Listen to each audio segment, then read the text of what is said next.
नियम भी लेंगे, 4 नियम भी ले सकते हैं, कई सारे नियम आप लोग ले सकते हैं। लेकिन शास्त्र कहते हैं कि कम से कम आपको एक नियम तो जरूर ले लेना चाहिए। तो इस वीडियो में हम लोग जानेंगे कि शास्त्रों ने क्या क्या आपको नियम और व्रत बताए हैं और इन नियमों का फायदा क्या क्या होता है, ठीक है ना। बाकी यहाँ पर हम शुरू करेंगे। बाकी शास्त्र यहाँ पर कहते हैं कि अस्य नित्यत्वं तत्रैवोक्तं वर्षिकांश चतुरो मासा वह्येत केन चिन्नरः व्रतेन नो चोदाप्नोति किल विषम वत्सरोद्भवम्। इसका अर्थ है कि मनुष्य साल के 4 महीने को किसी न किसी समय व्यतीत नहीं करता है, वह साल भर के प्रादुर्भूत पापों को प्राप्त करता है ना। जो व्रत से समय नहीं व्यतीत करता है, इन 4 महीनों में कोई ना कोई व्रत नहीं लेता है, तो साल भर के पाप जो छोटे मोटे किए हो जाने में अनजाने में वह सब उसको घेर लेते हैं। तो चतुर्मास में व्रत लेना, नियम लेना, ये बहुत ही पुण्य का कार्य है। देखिए, व्रत शब्द सुनकर आप ये मत समझना कि 4 महीने आपको उपवास ही करना है, नहीं, बहुत छोटे छोटे नियम बताए हैं। व्रत माने क्या होता है? व्रत यानी कोई चीज के लिए हम लोग दृढ़ निश्चय कर लें। हमने व्रत ले लिया, किसी ने ब्रह्मचर्य का व्रत ले लिया, किसी ने दूध नहीं पीने का व्रत ले लिया, किसी ने आदि कोई व्रत ले लिया, इसको व्रत कहते हैं, ठीक है ना। उपवास अलग होता है जो निराहार रहा जाता है, समझ गए। तो यहाँ पर व्रत की बात हो रही है कि चतुर्मास में कोई ना कोई छोटा सा व्रत जरूर ले लेना चाहिए। यहाँ पर मैं आपको ना एक एक चीज बताते जाऊंगा जो शास्त्रों में लिखा हुआ है, उस हिसाब से आप इन चीजों में से चुन लेना कि आपको इसमें से एक व्रत लेना है कि 2 व्रत लेना है कि 4 लेना है कि 5 लेना है। उस हिसाब से मैं क्या है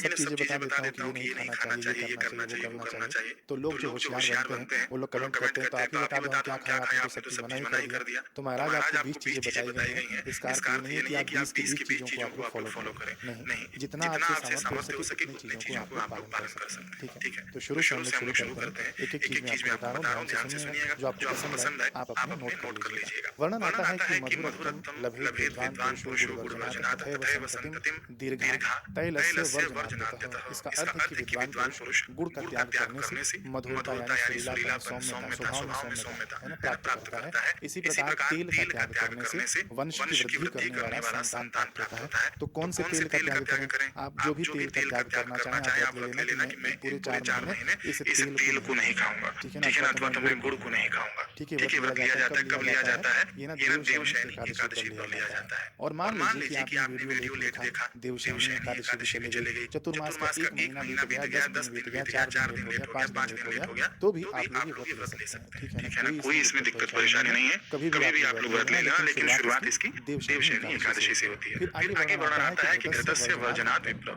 सुंदरांग प्रजायते कटुतैल परित्यागी शत्रुनाशम अवाप्नुयात्। यहाँ पर तेल की भी विशेषता बताई गई है कि कटुतैल परित्यागी यानी सरसों के तेल का त्याग करने से शत्रुनाशम अवाप्नुयात्, शत्रुओं का नाश होता है। 4 महीने कोई सरसों का तेल नहीं खाने का नियम ले ले, है ना, तो इससे शत्रुओं का नाश कहा गया है। बाकी जो घी का त्याग करता है व्यक्ति वह सुंदर अंगों वाला होता है। अब देखिए, मैं ना केवल आपको फटाफट बताते जाऊंगा क्योंकि ना ढेर सारा इसके अंदर शास्त्रों में श्लोक दिया गया, बहुत सारा, तो मैं आपको यहाँ से फटाफट बता देता हूँ। देखिए, सुगंधित तेल का त्याग करने से अतुलनीय सौभाग्य मिलता है, ठीक है ना। सुगंधित तेल यानी जो भी सेंटेड परफ्यूम आदि है उन सब की बात हो रही है, यहाँ पे इत्र आदि की भी बात हो रही है। और पुष्पों के भोग का त्याग करने वाला स्वर्ग में विद्याधर होता है। पुष्पों का भोग यानी पुष्पमाला पहनना कईयों को शौक होता है ना, तो ये सब जो अपने लिए पुष्पों का उपयोग हो गया, पुष्पों का इत्र हो गया, इसका त्याग करने वाला स्वर्ग में विद्याधर होता है, ठीक है ना। जो मनुष्य इस दौरान यानी 4 महीने योगाभ्यास करता है वह ब्रह्म पद को प्राप्त करता है। कड़वा, खट्टा, मीठा, नमकीन, तीखा और कसैला, इन 6 रसों का जो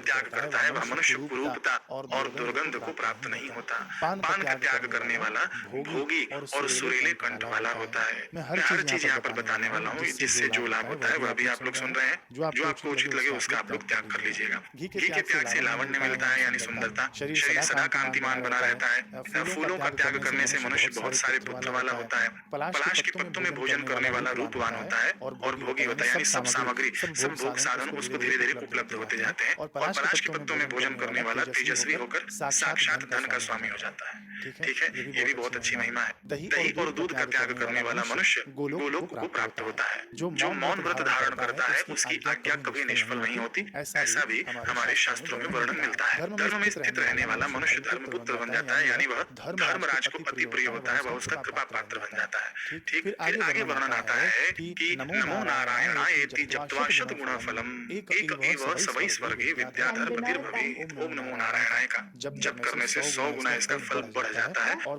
वह व्यक्ति विद्याधरों का स्वामी बन जाता है। आगे वर्णन आता है कि मात्र स्नान करने से पुष्कर तीर्थ और गंगा स्नान का फल मिलता है। जो व्यक्ति सदा भूमि पर बैठकर भोजन करता है वह पृथ्वी का स्वामी यानी राजा होता है। देखिए, इस समय इस काल में भले ही आप न हो, लेकिन ये जो आपने कर्म किया है ना, बहुत देर सवेर आपको उस पद पर प्रतिष्ठित कर ही देता है। ठीक है ना, सृष्टि संकल्पमय है। यहाँ पर मैं जो आपको बता रहा हूँ ना कि भूमो भुंगे सदा यस्तु स पृथ्वी व्यतिपो भवेत्, यानी जो पृथ्वी पर बैठकर भोजन करता है 4 महीने तक वह भूपति होता है। तो देखिए महाराज कितना सरल सा साधन है, कितना सरल व्रत है कि हम पृथ्वी पर ही बैठकर भोजन करेंगे। पृथ्वी पर बैठकर भोजन करना डायरेक्ट टाइल्स पर बैठकर भोजन करने की बात नहीं हो रही है। यहाँ पर जो हम लोग डाइनिंग टेबल पर बैठकर भोजन करते हैं वो नहीं करना है। पृथ्वी पर बैठना यानी आसन हो, कुछ बिछा हो, उसके ऊपर बैठकर आपको भोजन करना होता है। भगवान विष्णु के मंदिर में जो लीपने और बुहारने का काम करता है वह कल्प भर वैकुंठ में निवास करता है, इसमें संशय नहीं है। जी हाँ, विष्णुश्चैव गृहे कुर्याद् उपलेपन मार्जनम। जो मंदिर हो भगवान का, गुरु जी का आश्रम हो, कोई संस्था हो, उसके अंदर जो सेवा करते हैं, झाड़ू बुहारी करते हैं अथवा तो किसी भी प्रकार की सेवा करते हैं, उनके लिए वैकुंठ का द्वार खुल जाता है। फिर आगे शास्त्र कहते हैं कि प्रदक्षिणाम चयः कुर्यात् शतमष्टोत्तरम नरः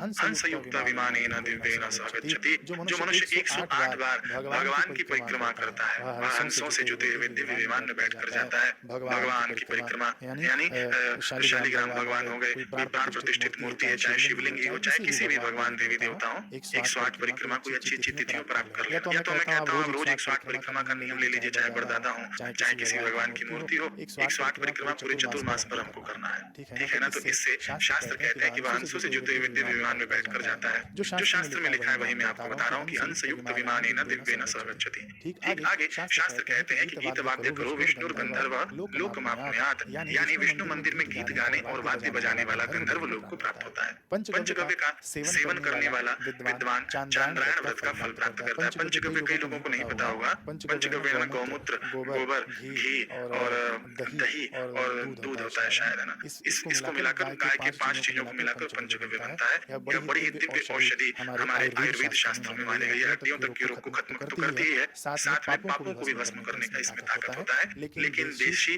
वेद लक्षणा गौ का ही ये द्रव्य उपयोग करना चाहिए। यहाँ पर शास्त्र कहते हैं कि पंचगव्य का सेवन करने वाला विद्वान चांद्रायण व्रत करने का फल प्राप्त करता है। ठीक है, मैं आपको हर चीज बता रहा हूँ, जो अच्छा लगे आप लिख लेना और उसको कर लेना, नहीं तो वीडियो दोबारा भी सुन लेना। फिर आगे शास्त्रों में वर्णन आता है कि जो नित्य शास्त्रों की चर्चा से लोगों को ज्ञान देता है वह भगवान विष्णु के समान व्यास रूप हो जाता है और अंततः विष्णु पद प्राप्त कर लेता है। फिर आगे वर्णन आता है कि तुलसी दल पूजाम तु कृत्वायम स्नानम अप्सरसाम लभे। इसका अर्थ है कि तुलसी के पत्तों से भगवान की पूजा करके मनुष्य विष्णु लोक जाता है।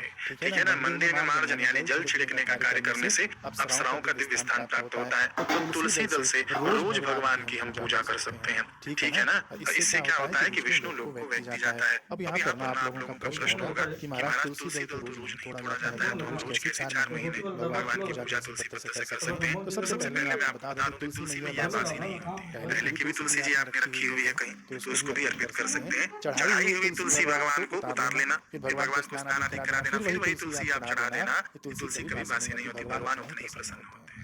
ठीक है ना, सूखी हुई तुलसी महाराज तुलसी की लकड़ी तक चढ़ा देंगे तो भी भगवान प्रसन्न हो जाते हैं। यहाँ तक कि आपके पास कुछ भी नहीं है, तुलसी मैया सूख गई है और फिर जो गमले की मिट्टी होती है उस मिट्टी को भी आप भगवान को अर्पित कर देते हैं तो भी भगवान प्रसन्न हो जाते हैं। ये मेरी मानसिक कल्पना की बात मैं आपके ऊपर नहीं थोप रहा हूँ, है ना, बिल्कुल शास्त्रीय बात बता रहा हूँ। इसके ऊपर मैं अच्छे से एक वीडियो भी बना दूंगा, शायद बना हुआ भी है, तो इसके ऊपर देख लेना कि तुलसी की मिट्टी भी भगवान को अति प्रिय होती है ना। तुलसी की मिट्टी को तिलक करे तो उसका सौभाग्य बढ़ता है। यहाँ पर वर्णन मैंने आपको चतुर्मास का बताया है कि तुलसी के पत्तों से भगवान की पूजा करके मनुष्य विष्णु लोक को प्राप्त होता है। तुलसी दल पूजाम तो कृत्वा विष्णु ब्रह्मजित्। ठीक है ना, फिर यहाँ पर फिर वही मार्जन की बात होती है, झाड़ू पोछा बुहारी यदि हम कहीं भी सेवा देते हैं तो उससे दिव्य लोकों की प्राप्ति होती है। आगे शास्त्र कह रहे हैं कि शीताम गुणागृहे स्नानम निर्मलम देहम आप्नुयात् उष्णोदकम परित्यज्य स्नानम वैपोष्करम लभेत। घर में ठंडे जल से स्नान करने से निर्मल शरीर प्राप्त होता है और गर्म जल से स्नान का त्याग करने से पुष्कर तीर्थ में स्नान का फल मिलता है। ध्यान से सुनिएगा, गर्म जल में स्नान का त्याग करने से यानी गर्म पानी से नहीं नहाते हैं जो लोग, उनको पुष्कर स्नान का फल मिलता है। कुल मिलाकर ठंडे पानी से स्नान करने की बात हो रही है यहाँ पर। फिर आगे वर्णन है कि जो मनुष्य पत्तों पर भोजन करता है उसे कुरुक्षेत्र तीर्थ का फल मिलता है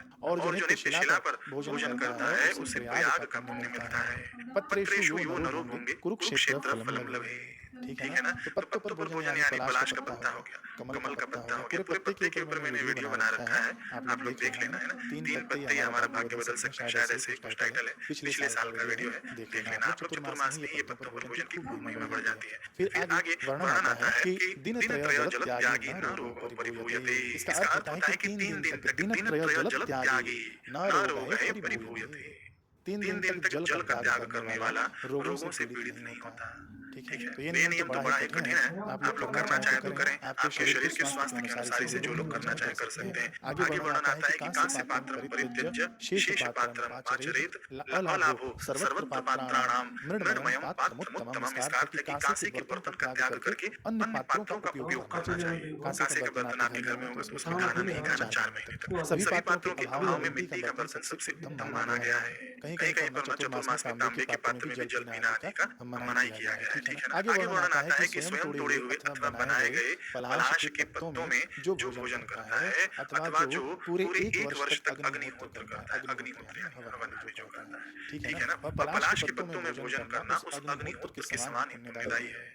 ठीक है, आप पलाश के पत्तल में भोजन करिए अथवा तो 1 वर्ष तक अग्निहोत्र करिए। पलाश को ब्रह्म वृक्ष भी कहते हैं। इसके पत्तों में भोजन करना चांद्रायण व्रत के समान कहा गया है। ये पलाश का पत्ता ना, ये जंगली पौधा होता है पलाश का पत्ता। ठीक है ना, जो फूल आदि जो बेचते हैं उनसे आप लोग पूछेंगे ना तो एक पलाश का पत्ता आपको दे देंगे वे लोग। वैसे पलाश के पत्ते के ऊपर मैंने वीडियो पहले बना रखा है, हो सकेगा तो अलग से भी वीडियो बना दूंगा। एक आप स्टील की थाली में खाना खाते हैं तो आप स्टील की थाली ही लेना, उसके अंदर एक पलाश का पत्ता रख देना, छोटा हो बड़ा हो कैसा भी हो चल जाएगा। पलाश का पत्ता आपने रख दिया, फिर उसके अंदर आप लोग भोजन ले लेना, भोजन आप लोग कर लेना, फिर उसके बाद उस पलाश के पत्ते को फेंक देना।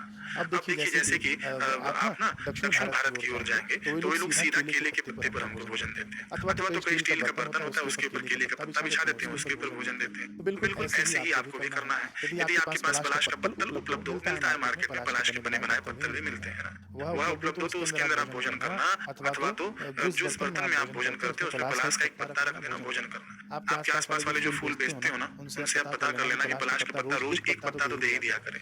यदि आप 2 टाइम भोजन करते हो 2 पत्ते दिन की मांग लेना, उससे दे देगा वो। बाकी उसके अंदर आप भोजन करना तो खूब सारी महिमा है इसके अंदर। ठीक है ना। चांद्रायण व्रत आपका संपन्न हो जाता है। चांद्रायण व्रत करने जाए तो पूरा 1 महीना लग जाएगा, लेकिन एक दिन आप पलाश के पत्ते में भोजन करते हैं तो वही पुण्य फल आपको मिल जाता है। तो 4 महीने का ये नियम भी आप लोग ले सकते हैं, सबसे सर्वोत्तम नियम माना गया है। बाकी अगला व्रत है जो शास्त्र हमको बता रहे हैं कि दूसरे की निंदा नहीं करना चाहिए हमको, ये भी व्रत है। ठीक है ना। 4 महीने के लिए ये व्रत आप लोग ले लेना। कई लोगों को क्या होता है ना कि दूसरों की निंदा सुनने में खूब मजा आता है, दूसरों की निंदा करने में खूब रस मिलता है ना, खूब आनंद आता है। घंटों तक लोग निंदा करते रहते हैं। यहाँ पर हमारे शास्त्र कह रहे हैं कि निंदाम कुर्वन्ति विप्रेन्द्र जनानाम पुण्य कर्मणाम निंदया लभते दुःखम यावद आभूत संप्लवम। इसका अर्थ है कि पुण्य कर्म करने वाले लोगों की निंदा करते हैं, ऐसी निंदा करने से प्रलय काल तक वे दुख ही पाते हैं।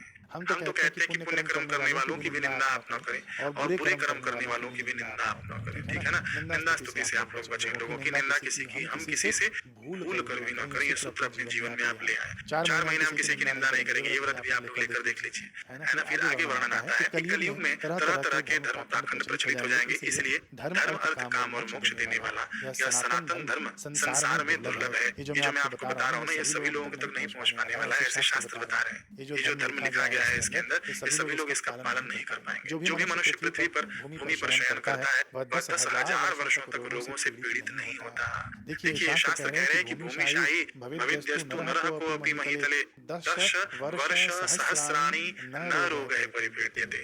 इसका अर्थ यह नहीं कि शरीर में कोई बीमारी ही नहीं होगी, इसका अर्थ ये नहीं होता है। ठीक है ना। रोग एक ना भव रोग भी होता है। ठीक है ना। बड़े बड़े रोग हैं, तो शरीर तो आदि व्याधियों से घिरा ही रहेगा। शरीर की बनावट ही ऐसी, प्रकृति ने इसको बनाया ही ऐसे है कि कोई ना कोई रोग इसके अंदर रहता ही रहता है। ठीक है ना। तो अपने आप को शरीर न माने, अपने आप को ममैवांशो जीवलोके, अपने आप को भगवान का सनातन अंश माने। यहाँ पर जो 10,000 वर्षों तक रोग की पीड़ा नहीं होती, इसका अर्थ है कि वह ना निरोग रह जाता है ना। जो देखो सो रोगी, रोग रहित मेरे सदगुरु जोगी। ये है तो रोग रहित मेरे सदगुरु जोगी यानी जो गुरु जी यानी जो सदगुरु जो अपने स्व में प्रतिष्ठित होते हैं। वंदे कृष्णम जगत गुरु, जो कृष्ण भगवान गुरु पद में प्रतिष्ठित हैं, जो गीता का ज्ञान अर्जुन को देते हैं कि निर्दुख हो जाओ, वही निर्दुखता ये आपके जीवन में आ जाएगा। आप निर्दुखता की ओर बढ़ जाएंगे। तो महाराज इस बात को आप लोग ठीक से समझिएगा। पूरे 4 महीने पृथ्वी पर शयन करने का भी नियम ले सकते हैं। पृथ्वी पर शयन करना क्या होता है कि सीधे जमीन पर सो गए, सीधे टाइल्स पर सो गए, सीधे जो भी आपके पत्थरों पे सो गए, नहीं, ऐसा नहीं होना चाहिए। गद्दा मत लगाना, बाकी एक चटाई बिछा लेना, थोड़ा सा और कुछ मतलब कपड़े आदि बिछा लेना, उसके ऊपर आप सो रहना। पलंग पर नहीं सोया जाता है, गद्दों पर नहीं सोया जाता है, ठीक है ना। अब जिनको तकलीफ हो, कमर आदि की, जो बुजुर्ग हों, उनके लिए ये नियम नहीं है, आप कोई दूसरा नियम ले लेना। बाकी मैं तो हमेशा ही नीचे ही मेरा बिस्तर लगता है, बाकी ऊपर ना खाट में ना पलंग पे, मुझे इसकी आदत ही नहीं है। मेरा हमेशा 12 मास ऐसे ही चलता है। आगे शास्त्र वर्णन करते हैं कि जो मनुष्य केवल रात में भोजन करता है उसे तीर्थ यात्रा का फल मिलता है। यहाँ पर ना नक्त व्रत की बात हो रही है। नक्त व्रत क्या होता है महाराज, कि पूरे दिन भर ना हम लोग कुछ फल का आहार ले लेते हैं, उपवास का कुछ खा पी लेते हैं। फिर जब सूर्यास्त होता है, सूर्यास्त के 1.25 घंटे के बाद गृहस्थी को भोजन करना चाहिए, उसको नक्त व्रत कहा जाता है। तो पूरे 4 महीने यदि आप ऐसे कर सकते हैं तो करिएगा, जिनको ये लाभ लेना होगा। फिर आगे वर्णन आता है कि अयाचितेन चाप्नोति वापि कूप क्रियाफलम। अयाचित यानी बिना मांगे जो कुछ मिल जाए, अयाचित व्रत इसी को कहते हैं कि हम किसी से मांगने नहीं जाएंगे। भगवान किसी को प्रेरणा करेगा, आके दे देगा। वो 2 रोटी दे तो 2 रोटी हम खा के संतुष्ट हो जाएंगे, 4 रोटी दे तो 4 रोटी खा के हम संतुष्ट हो जाएंगे, आधी रोटी देकर जाए तो आधी रोटी खाकर हम संतुष्ट हो जाएंगे। इसको अयाचित व्रत कहते हैं, ठीक है ना। तो यहीं पर शास्त्र वर्णन कहते हैं कि अयाचितेन चाप्नोति वापि कूप